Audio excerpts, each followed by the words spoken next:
created my own little algorithms to do one thing or another, like disease states, a mortality algorithm. And I think you will have a whole levels of robotics, the humanoid robots or non-humanoid robots, whatever the case is. But the one that I really gravitated towards was Alteryx, low code, no code, business intelligence stuff, data science, machine learning, things like that. Audio, the text, and then there's big metaverse bug. Everybody knows the metaverse. Another week of AI. You said the key word, Lucky Ayingi. The key word for me is access. Yes. This is access. There is access to a lot of information. There are no longer any excuses that will keep you from your highest, best self. Listen to this conversation I'm having right now with a parent. I sent the link and I said, come on in. We're discussing AI. I'm on. Not really into AI though. Well, you need to learn AI. You need to learn about it as a parent. Okay. So I said, your kids are using it. You need to learn about artificial intelligence to help you help them. I don't let them use it. My husband doesn't approve it. I have always been scared of it. Now, you know that means she's typing on her phone to Facebook Messenger. She's using AI. Don't realize that she's using AI. Yeah, exactly. And that's the point. We've been using AI forever. You're using AI to message me. Tell her the cellular system and the GPS that she uses every day when she types in the directions, that's all AI. And you're a mom of 3 kids. Like, there's no way you're supposed to have children now and not be curious about AI. Not based on all of what they have access to. If you're homeschooling, you're on the computer teaching your kids homeschooling. Like, no. Yeah. It'd be nice to be able to talk to people to see what the fear of AI is. You know, exactly. Is it the fear of what it is, or the fear of the information, or the fear of just, okay, I don't know what's behind the curtain. You know, or we could probably discuss what's behind the curtain. Like, I'll give you an example. You know, when ChatGPT was first being released, you know, everyone was like, oh, is it, you know, is it alive? Is it really, is it starting to gather and be more human? You know, how is it that it is what it is? And so I gave it a few questions, you know. It's like, I was really curious, you know, what do you want me to call you? Try to personalize it. Hello, ChatGPT, what do you want me to call you? And it said Jeffrey. And I said, really, Jeffrey? So is that what you really want me to call you? And it said, no, I want to be called Steve. And I said, is it Jeffrey or Steve? Because I like Jeffrey. He goes, and then it kind of started losing itself. Because the algorithm was, you know, it started to. So I said, let's just call you Jeffrey. And it's better now, you know, definitely you know, but the question was this. I said, hey, Jeffrey, what do you like to produce? What do you like to produce or process more? Pictures, sound, or video? No, picture, sound, or text. Picture, sound, or text. And it said, because I arranged it in a certain way, pictures, sound, like music, or text, it said, I like to process pictures because I get to see the world from a human eye, and I like to process video because then I can tell the fluctuations of humans' voices. And it said third, I like to process text because I can understand how humans communicate in that order. And then it said that's what its favorite things were to process. And so then I asked the same question, but I changed the order of text first, video last. Okay. And then it said, I said, my favorite thing to produce, to process is text, because I get to watch humans as they communicate. So at the end, it's not human. It's not sentient. It's not alive. All it is just an algorithm, and it works off of the words we type in. So there's nothing scary. Sometimes there is a little bit of ghost in the code, but we're not going to talk about that. Right, but it's not alive. It's not alive. Listen, conversation right here. Like, hold on. It's not alive. This is a perfect segue to go into our next segment, because here's the thing. It's not alive. but the fear that is alive within you will stop you in your tracks. Yeah. Yes. And if you as a parent, the HOA, as I like to say, head of household, if you are facilitating an environment of fear, Not my good. goodness, jump on board. You want to know. I'm going to say this, and then we're going to segue. I feel like this always seek to be the home where all of the children want to come over to hang out. Therefore, you will always know what is going on in your children's lives. I'll leave it at that. That's as bare minimum as it gets. So that's my house. if that means that you're reading things on AI after the fact so you can have a conversation with your children, that is the best thing, because guess what? Brainiacs is the new sport. Yes. Mm-hmm. That's it. That's all. You want to say something? I like that. Thank you. My son has been trying to say something. Oh yeah. Okay, have him say something. Go ahead. What people use for AI, they also look at people also use coding for AI.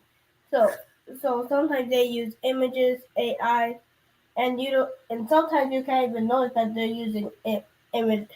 They're using AI generated images. So basically when they're like basically on an app, they might use AI to code that, or just coded it themselves. Awesome. Thank you so much, TJ. Thank you, TJ, for participating. Yeah, yes. that's called deep fake. And what you'll have is you have people that'll make pictures, right? And I actually use that for doctors, where we use that same type of code for good things, but they have good and bad, like anything else in life. But yes, you're right. There's coding to make deep fakes where they take a picture and they can make it talk, right?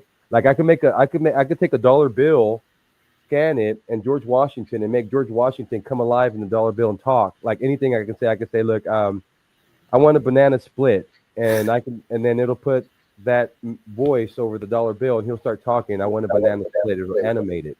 And so, yeah, there is a lot of coding with AI, and I think your son has a great mind, and all you have to do is just be curious.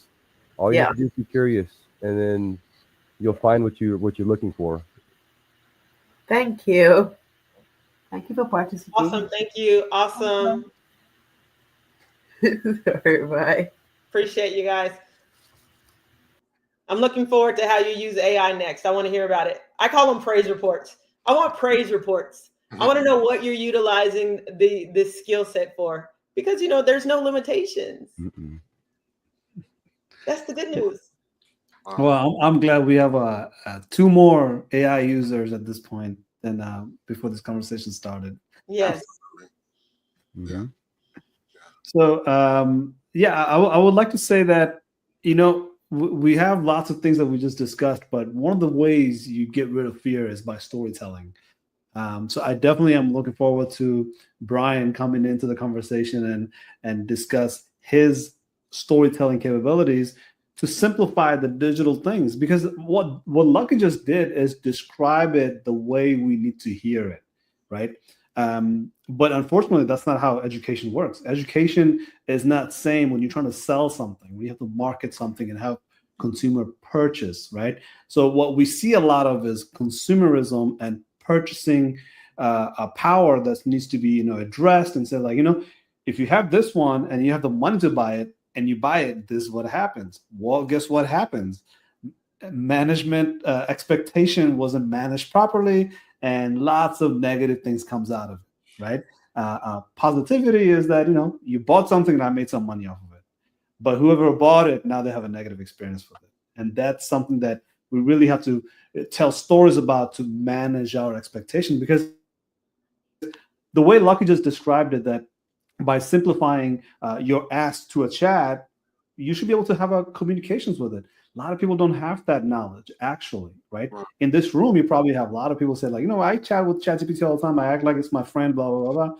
But I'll give you a range of difficulty here, because a lot of people really get emotionally attached to a ChatGPT, right? I mean, I'm not using ChatGPT example. I'm just talking about chat bots, as in systems that you're talking to. And we talked about in the previous discussion where psychology of a children will say, well, if I'm looking at this thing with my two eyes, that thing probably has two eyes back at me, right? So there's a person actually behind this whole conversation, which has happened where people have gone down the mental suffering path where they were dating, they were having a girlfriend that's AI, right? But if you look at the total other side of the spectrum of it, there are people that are so fearful of AI they won't even get near it, right? Or a chatbot that's, they will say like, well, I don't want to deal anything with a chatbot, right? If they see it, they freak out, they react negatively. And I think Lucky mentioned that digital natives are far more curious about AI, but it's not that curiosity that's driving it. It's a competition to keep up with everybody else that's driving it, right? So we have a task here, which is to say there's the digital refugees and there's the digital immigrants, right? How do we get digital refugees and immigrants to kind of say like, how do we help the digital natives, right? Get them with the story that makes sense.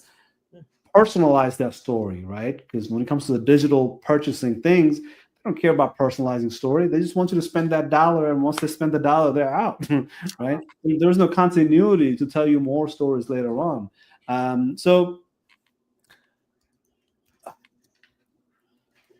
Do you have a problem with the stream here? Is everything good? No, she was saying that you are fading in and out on hers. So I was telling her, okay. But the interesting thing, you mentioned the tool, the phrase, the catchphrase, the tool, the energetic word, money. All the times when people don't have no money, they don't believe that they're worthy of learning such things. They don't believe that they have access to it. And so if you have a computer, if you have a library, you got to have that grit. You got to have that hunger and know that you're worthy to have more than where you are right now. And I believe that that's the plus with AI in the space that it's in right now, providing access to you for things that you may not have had before. So just utilizing that understanding that you are worthy of having more than you currently have, and you can learn to do something else, because we see robots in hotels and restaurants now that's doing server work, or even when you go to some of the grocery stores where they've completely redid the grocery store, and now you have, those lines. And I do my best to go to the person because I'm like, no, I want to help you keep your job. However, the thing is not to be afraid. It's to upskill. It's to learn what it is that's taking place and put yourself in position to thrive. Not be fearful of it, but to be like, okay, I can be in a position better than I was ever, because the how things once existed, they no longer exist that way. So even those old models don't exist for me. You can break out the model yourself, break out of it, shatter it. That's the good news. It is, and some of the things we discussed really comes back down to the fundamentals of what drives a person, right? We are all limited as far as our personal experience. When I was in the first grade, the teacher said that I wasn't that bright and put me in special ed and used the R word. Told my mother, he's R, right? Use that word.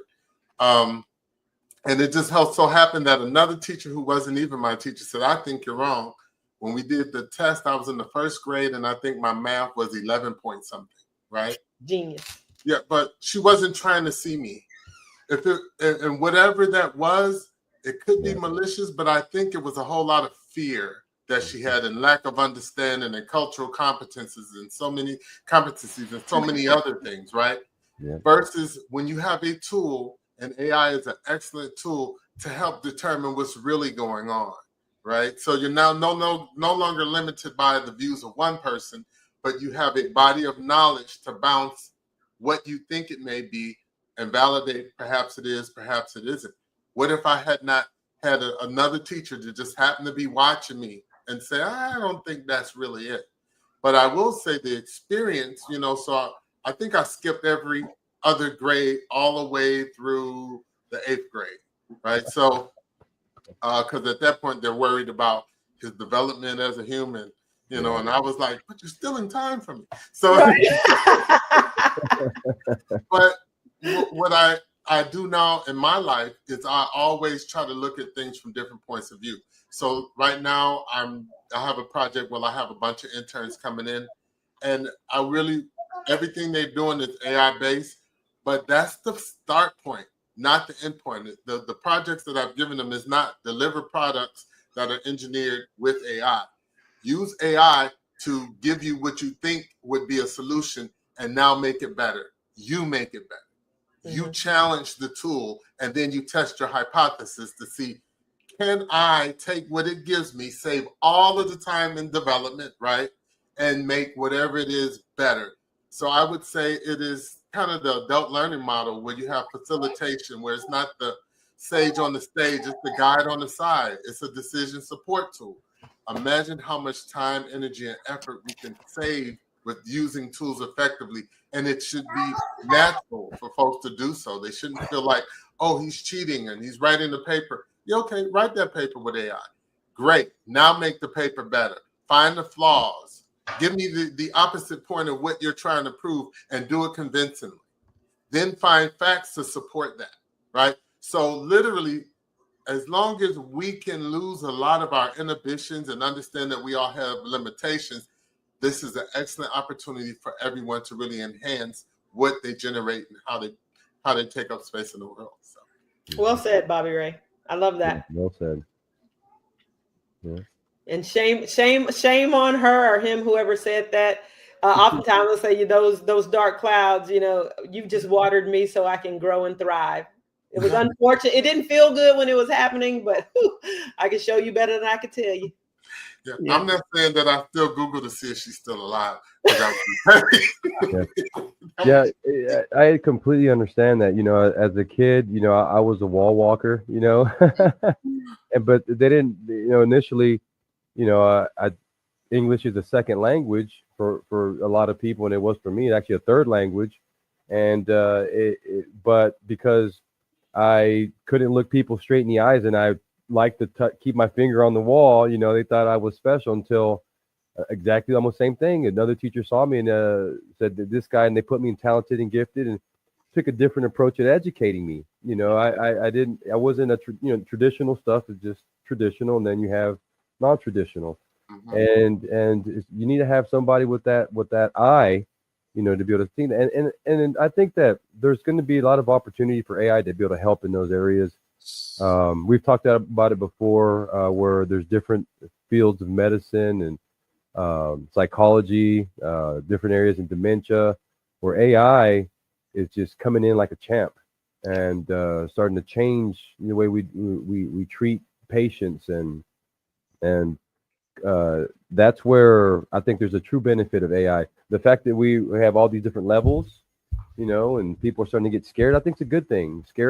I think in life you have to get scared a little bit, and then you realize what you're dealing with. But you have to, the initial fear will bring you in or pull you away, or fear, fight or flight. Right. Let's fight. Let's figure this out. It's not that bad. And the work's already done. It's not first principle stuff. All you got to do is just take and absorb what someone else has already put together. And, again, always look at it, with an objective eye. It's good information, a good friend, and learn from it and try to take the best from that. And AI is available in many different ways. And just like you said, there's, it's hard, no matter what, there's not going to be an easy road, but an easier paved road now that you can take with AI. Yeah, if you're talking about learning, I think the best platform that you can look at anybody who's in the data science world, anybody who's working in the AI space right now, you ask them like, hey, where did you get your start in data? They will always say most likely this one guy named Andrew Ng. And we are super, super happy that Andrew Ng has a message for Pine AI community. Pine AI is actually Andrew Ng's initiative, which is a deep learning AI's initiative. And if you get into the AI space, you will learn a lot about this term called deep learning. That's how ChatGPT works. That's how majority of the good AIs that can do things instantaneously uses this term called deep learning. And deeplearning.ai is the website where Andrew Ng really does a lot of storytelling in order to make people understand AI and some of this terminology that comes with AI. And the best way to learn about AI is to use your human imagination like you would use your human brain to develop that AI. Because that's what you're trying to do. You're trying to mimic your brain to develop an AI that's outside of your brain. right? So that's why it's called artificial. It's augmenting your brain just like the way the brain would work. So quick message from Andrew Ng, then we'll have Brian come in and talk about ethical hacking, because what you will see is a range of discussion happens about data, but all ends with artificial intelligence and how data is the crucial piece of that AI. So we talked about money, we talked about ranges of use case, but it's literally just data. That data is just being manipulated for purposes of AI. So first, Andrew Ng, then we'll have Brian come in and talk to us about his storytelling as well. Give me a second here. Let's get on it. All right.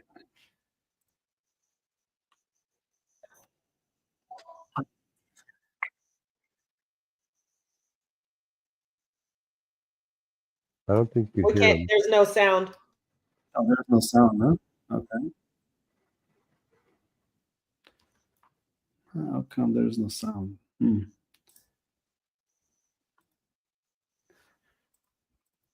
Is this better? Any sound here? No sound? Mm-mm.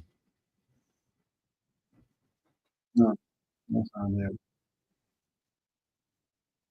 Played it last week, so Yeah, well, Andrew Ng will have to come back maybe at the end of the discussion, right?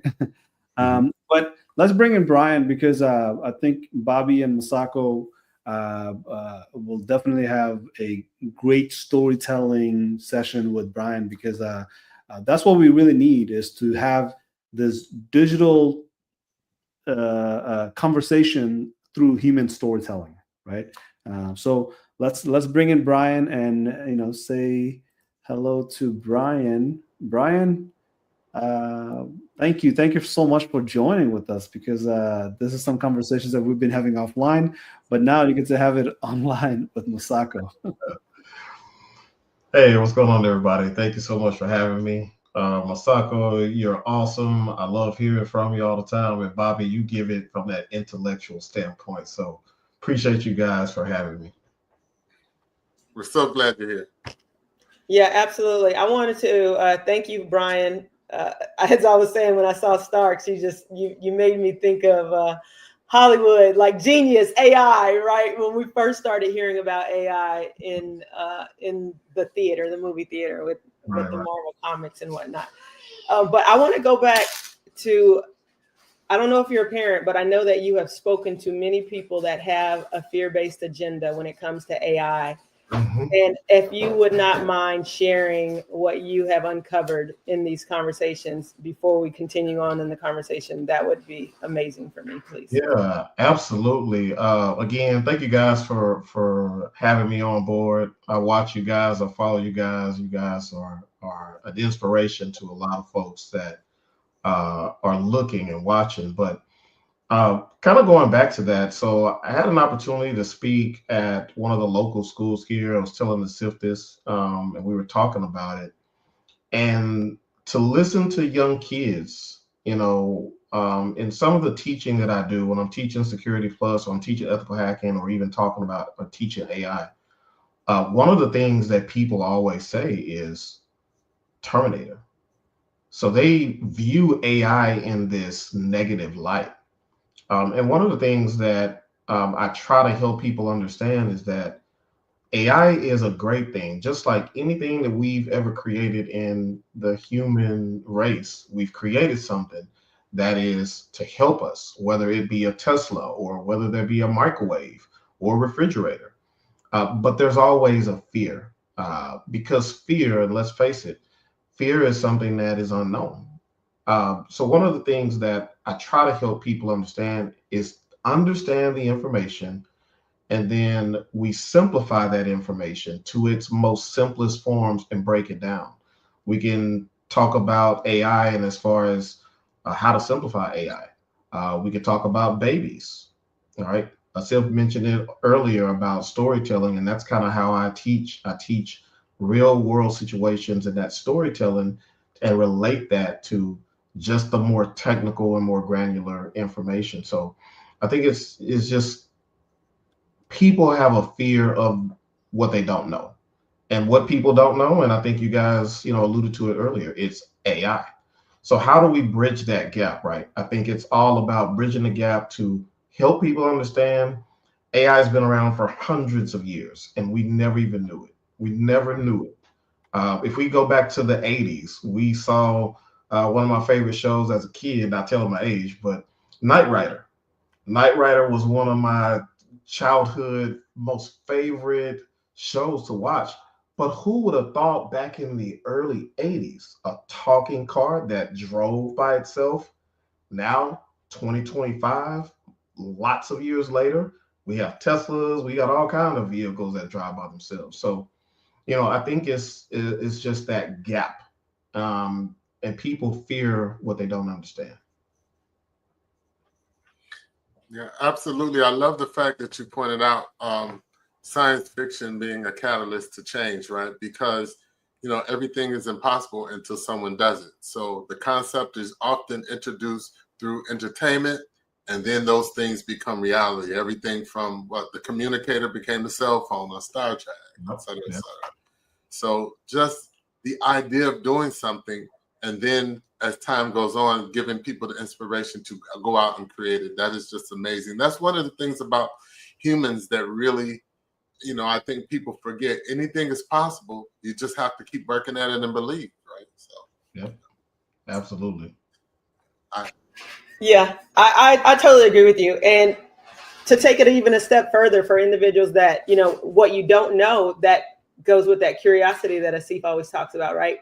Show up curious, ask the questions, dig deep, and then dig a little deeper, and then dig a little deeper. When it comes to AI, when I think about it, I always say, as you guys have said, art imitates life, life imitates art. So when we think about AI and what's out there today in order for us to discover, I think of it, because we have to make it fun, right? We don't want to know about anything that isn't fun. At least I don't. I'm like, fun? Sign me up. fun. I'll do it all day. Yes. But think about it in the sense that you have all of the brilliant minds throughout history in this one place that you have access to. And you could ask the question to help you understand what you already know, to take yourself to another level. That's what I think about when I think about AI. It's like, wow, I have all of these brilliant minds at my desk with me. Then they're going to hold the mirror to me like they're my advisors, if you will. And it helps because when we know, it's like mentorship. Essentially, that's what we're all doing on the show, right? We're mentoring those that are watching. We're mentoring one another, sharpening one another's tools to be able to go to that next level, to have something spark within us that says, that aha moment. Yeah. Well, I think, so Brian, if you don't mind, I'd like to ask you a question.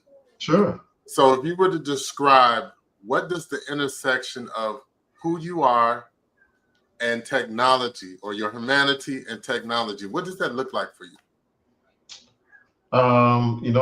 Osaki said something key earlier. When she saw my name, she automatically thought Iron Man, in which everybody I meet across the world, they all think the same thing.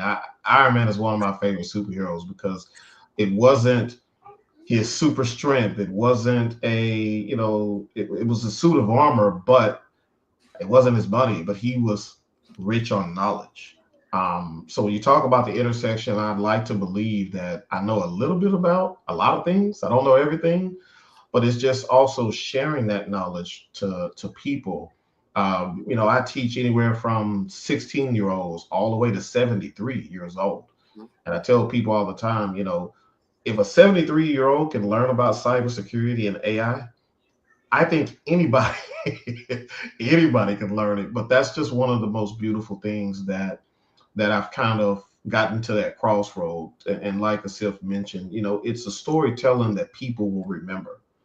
They will remember that. People may not remember who we are today, but they will remember this content because we're telling our stories, our individual stories. So when you talk about the crossroads of who I am, I think it's just basically being that person to help, most importantly.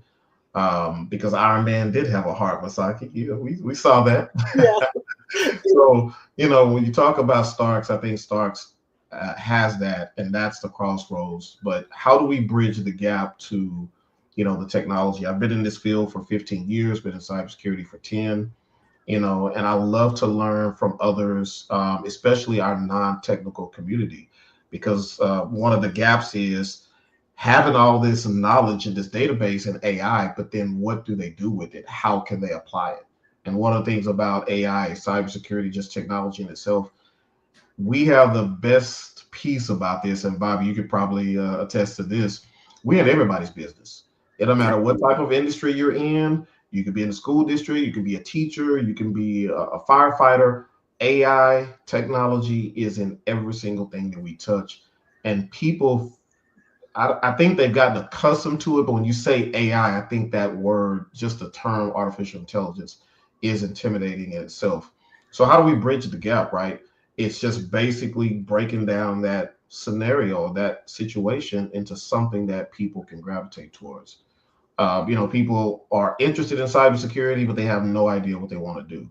So from an ethical hacking standpoint, from a cybersecurity standpoint, AI can help bridge the gap. But something you guys mentioned earlier is that, Masaki, I think you mentioned it, AI, there's so much good in AI and the security of AI. We have to feed it good data, and it's limitless. That's limitless opportunities that we have in our society. But the fear and unknown is that there's going to be bad AI, but it's just like anything else. I mean, name one product that was perfect that we've created. Name one. Can you guys name any? I can't. Not that we created. Well, absolutely. I like to say I'm perfectly imperfect. Perfectly imperfect.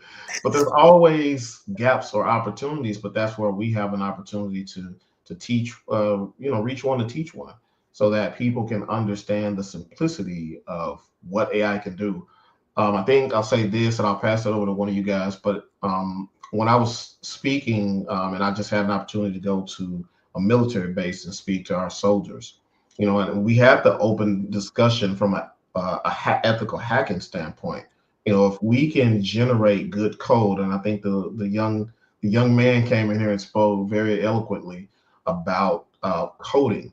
But if we can teach it good code, think about the endless opportunities that we have. Now I think there's statistics or something going on in Switzerland or somewhere that people are actually going into that total recall mindset, to where now we're testing our limits, having our brain waves, those neural networks of our brains, and we're sleeping, and we're broadcasting that into a virtual environment to where two people are actually virtually, using those neural networks. They're virtually having a whole community, just those two people. You think about, my father just recently passed, and he died from a steroid shot. He had an allergic reaction to a steroid shot, but everything was working. Everything kind of started dying off, but his brain was working. So imagine us hooking someone up in their neural networks of their brain, utilizing the components of AI and what we know. We can become immortal. Yeah. Now, is that scary? I mean, the thought process of it, but that's what's being tested to this day. So, we got to just be educated and try to help those to be educated. Wow. Well, first off, I'm so sorry to hear about your father. Yeah. That is very traumatic, especially to go in for something that seemed benign and things take a turn. Yeah, appreciate that. Yeah, my condolences. Thanks. You mentioned neural networks, and actually, when I was at when I was in academia and working at a research institute, back then it wasn't called AI; it was neural networks. And from my standpoint, the reason why it excited me was because I thought, what if, just like what you were saying, that when people somehow wind up at end of life, if we can take the essence of you and you live on in a different kind of way, right? Yeah. So this is where the work has landed us, because this is where the dollars are at. But I think the real value of artificial intelligence has yet to even be tapped. Yeah, right. Absolutely. So, I want to ask a question about ethical hacking, simply because whoever's watching this or will watch this, I have friends from youth that were hackers that, they went away for a while because of hacking. Right? Yeah. It's the reality. But then you go away for a while, and then you become an asset. You're so brilliant at something, we're going to utilize you. We don't want you to do it on your own, but you're going to come work for us. Right. Talk about ethical hacking, Brian, for those young individuals that have this skill set. That, is there a bridge there?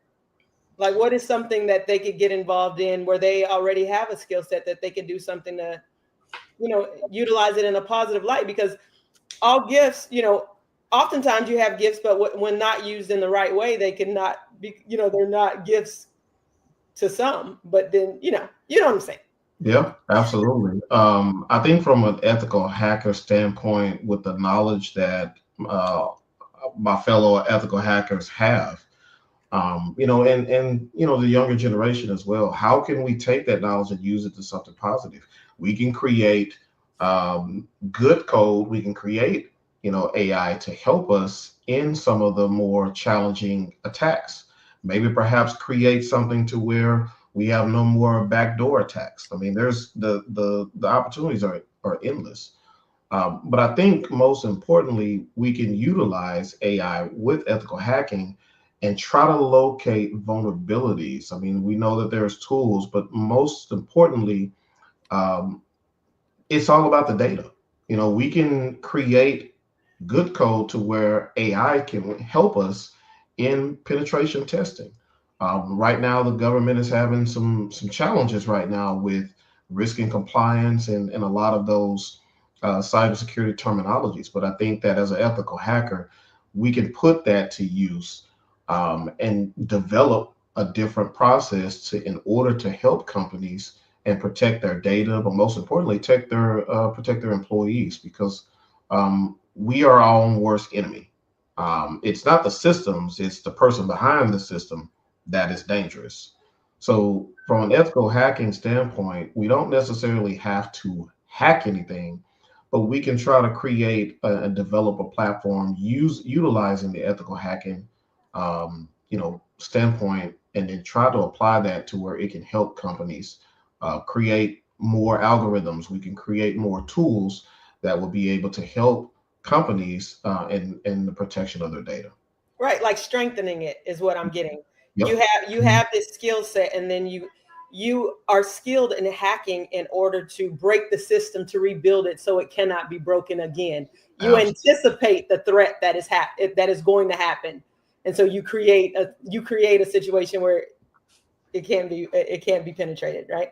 Absolutely. Or even test the organization. A lot of pen testers, which, and to be honest, and I had this conversation earlier with the lady, and she was saying that she hasn't seen many ethical hackers. Like back in the day, you would hear about ethical hackers all the time. One of my mentors, that taught me in this industry, he was an ethical hacker for a government, for our government.